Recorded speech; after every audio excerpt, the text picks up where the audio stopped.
Biden administration says its student debt relief plan could benefit more than 40 million Americans, eliminating thousands of dollars in federal loans. But tomorrow at the U.S. Supreme Court, a group of 6 Republican-led states will fight to block it, calling it unfair and alleging a potential hit to tax revenue. Tonight in our Prime Focus, we're taking a closer look at their case and why some experts say it could come down entirely to one state, the Show Me State. Here's ABC's Devin Dwyer.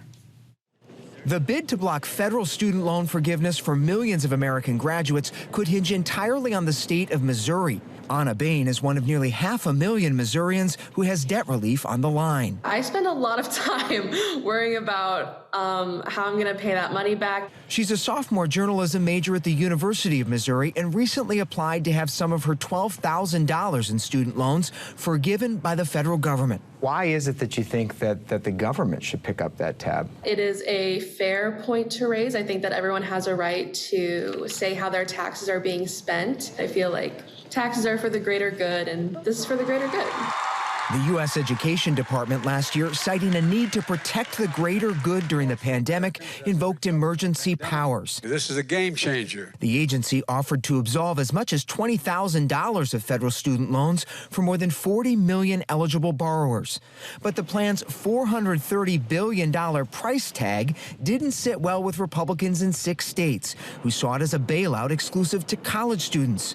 Missouri's then Attorney General Eric Schmitt sued to stop it. Why did you bring this case as Attorney General? Well, there's a couple of reasons. The first is Joe Biden had no legal authority whatsoever. I think the larger issue is it's unfair to people who paid off their loans. It's unfair to people who didn't take out loans. Perceived unfairness, however, isn't a legal basis to sue the government in court. A state needs to prove it's been directly and concretely harmed in order to establish a legal standing to bring a case. The dispute over Biden's student debt relief plan could come down to this question. How is federal debt relief for almost 500,000 Missourians, how does that hurt Missouri? Isn't it good for Missouri?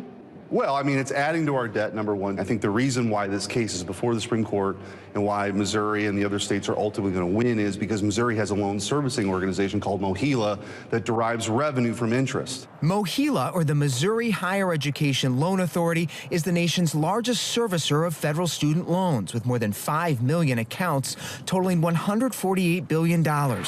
Missouri's new Attorney General Andrew Bailey says forgiving most of those loans would mean less money for MOHELA and, in turn, fewer benefits for Missouri.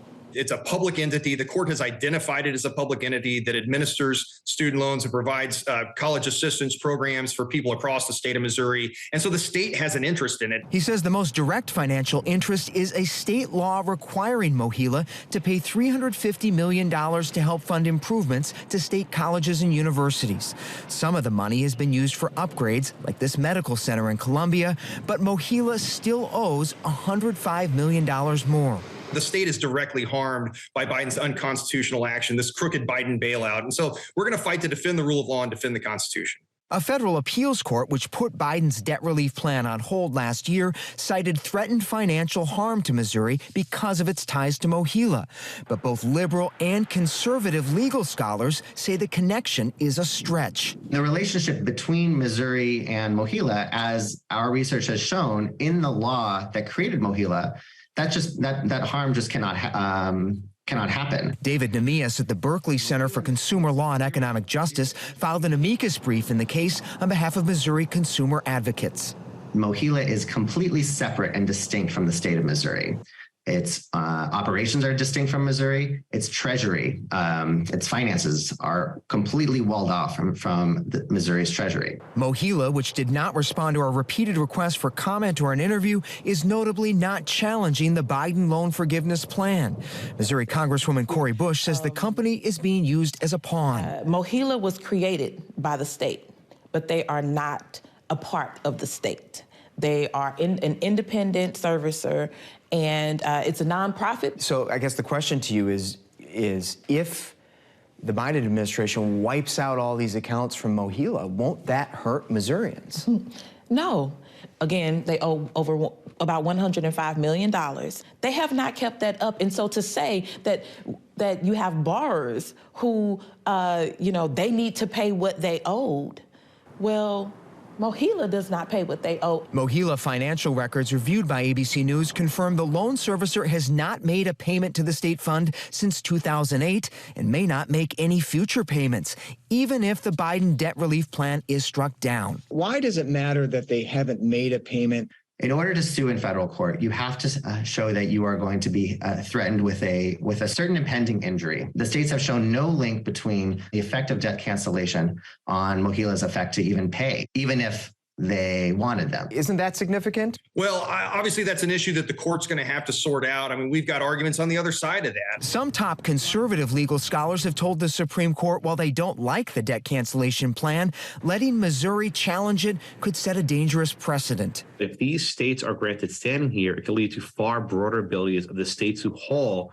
the federal government into court. A high-stakes decision that hinges entirely on whether the justices believe debt relief for millions hurts Mohila, which in turn hurts Missouri. It definitely doesn't add up to me. The soaring cost of higher education these days is so insane and so inaccessible for so many people. And I think that just leveling out the playing fields, I think that's really important.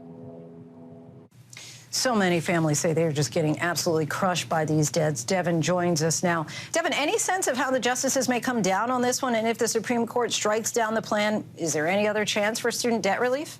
It's a great question, Lindsay. I mean, the government does have other tools and authorities they can use to ease repayment of federal student loans. And the White House has said that if they lose this case, they're certainly going to go back to the drawing board to keep fighting for that. But unless Congress specifically enacts a large-scale debt forgiveness plan, it's almost certain that anything the administration does will end up back in court.